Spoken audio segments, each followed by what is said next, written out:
বন্ধুরা, আমি এই ব্লাউজ পিসগুলো কাটিং করে রেখেছি, এগুলোকে রেডি করব। আর কিছু ব্লাউজ কাটিং করা ছিল, এগুলোকে আমি বানিয়েছি। এটা হেম আর হুক করব। আর টুকরো কাপড় দিয়ে আমি একটা ব্লাউজ বানিয়েছি, এটা হেম করে পরে আপনাদের দেখাবো। আর কয়েকটা শাড়ি, দুটো শাড়িকে কাটিং করে রেখেছি, দুটো ফ্রক, গাউন ফ্রক বানাবো আমব্রেলা কাটে করে নিচ্ছি অস্ত্রের সঙ্গে ব্লাউজের। এই যে এখানে সামনের দুটো পার্ট হয়ে গেছে, সামনের দুটো পার্ট বসিয়ে নিয়েছি। তারপরে হাতাটাকে এই জয়েন্ট করব। হাতাটা একেবারে সবকিছু জয়েন্ট করে আপনাদেরকে পুরো দেখাবো।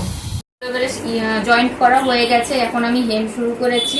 এপাশে আরো অনেকগুলো ব্লাউজ আছে, এগুলোও করব। হেম আর হুক কিভাবে সহজ পদ্ধতিতে হেম করি আপনাদেরকে সেটা দেখাচ্ছি। এই যে এখন আমি হেম করছি। গলার, হাতের আর কোমরের হেম করার জন্য বেশি করেও সুতো নিতে পারেন বা কম ছোট ছোট করে সুতো নিতে পারেন, সুতো গুটিয়ে একসঙ্গে না হয়ে যাওয়ার জন্য। এই যে আমি একসঙ্গে নিয়েছি।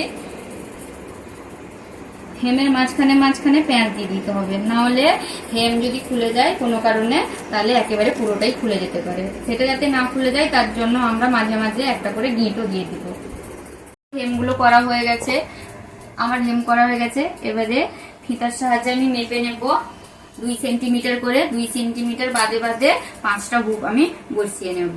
আর হুকের সুতোটা কিন্তু ডবল ইয়েতে নিতে হবে, একটু মোটা যাতে হয়।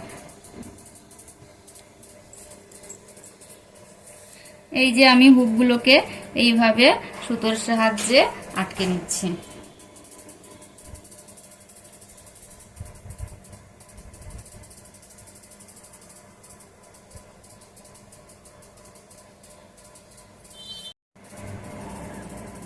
এই যে এবারে আমি হুক ঘর করব।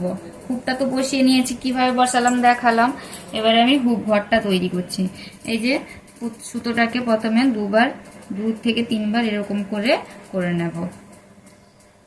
প্যাঁচ দিয়ে তারপর এটাকে এরকম প্যাঁচ দিয়ে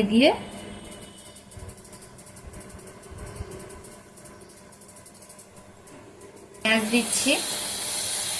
প্যাঁচ দিলেই সুরকি মতন হয়ে যাচ্ছে। এইভাবে হুক ঘর তৈরি হয়ে যাবে। আমার হুক ঘর তৈরি করা হয়ে গেছে। এবারে আমি গিঁট দিয়ে দিলাম।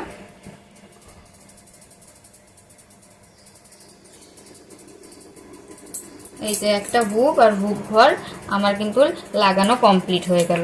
ব্লাউজটা আমার প্রায় কমপ্লিট। ব্লাউজটা আমার প্রায় কমপ্লিটই আছে। এবারে আমি পরপর হুকগুলো বসিয়ে দেব। এবারে আমি পিছন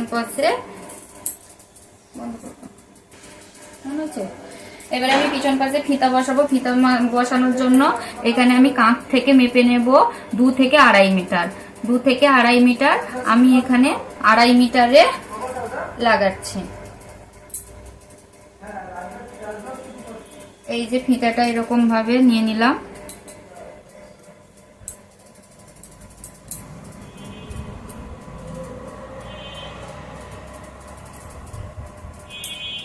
আপনারা চাইলেন এটা মেশিনেও করতে পারেন।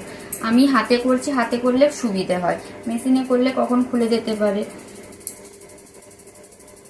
আমার হাতেই সুবিধা, তাই জন্য আমি হাতেই করেছি।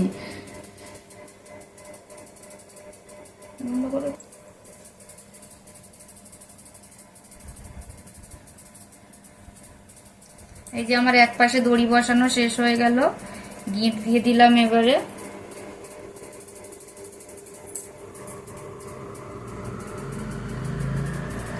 আপনারা যদি চান তাহলে আপনাদের ব্লাউজ, এই যে আমার 2 পিঠ ফিতা লাগানো হয়ে গেছে। এবারে আমি ফিতাটা বেঁধে দিলাম।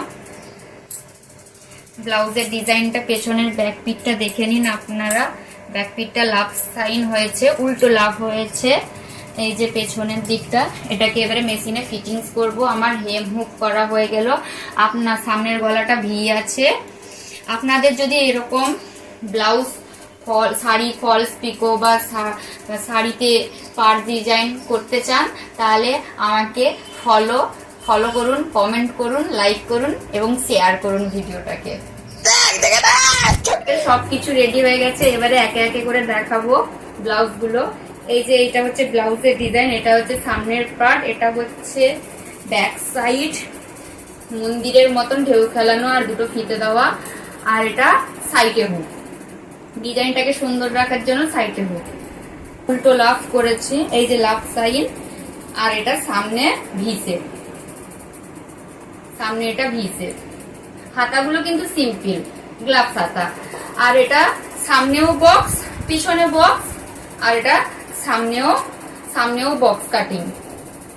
আর এটা বলেছিলাম যে ছোট এত ব্লাউজ বানাই ছোট ছোট টুকরো কাপড় দিয়ে, এটা একটা ঘটি টাইপের একটা ফিট করেছি। ঘটির মুখ যেরকম হয়, পেট বড় হয়ে সরু মুখটা, ওটা সব টুকরো কাপড়কে জুড়ে জুড়ে এই ব্লাউজটা বানিয়েছি। কেমন হয়েছে জানাবে বন্ধুরা। আর যে বলেছিলাম শাড়ি দিয়ে ফ্রক জামা বানিয়েছি, গাউন ফ্রক, এই হচ্ছে তার ফাইনাল রিভিউ। এই যে তার ঘের লংটা দেখতে পাচ্ছেন কেমন, লেস লাগিয়ে দিয়েছি, লেস লাগিয়েছি, আর হাতাগুলোতেও লেস বসিয়েছি। সামনে আছে পান পাতার মতন শেপ, আর পেছনে আছে গোল। আরো এটা দুটো শাড়ির, আরেকটা শাড়ির পার্ট ছিল, ওটা দিয়ে ফার্স্ট আর সেকেন্ড, এটা সামনে হচ্ছে গোল, পেছনে হচ্ছে গোল গলা, আর সামনে ভিজে ওই পান পাতার ভি মিলিয়েই দুটো হয়েছে। কেমন হয়েছে? এই জামাটারও প্রচুর ঘের আছে। এই যে আপনাদের কারোর যদি এরকম বানানোর ইচ্ছা থাকে আমার সঙ্গে যোগাযোগ করতে পারেন। ভিডিও লাইক শেয়ার করুন এবং বেশি করে শেয়ার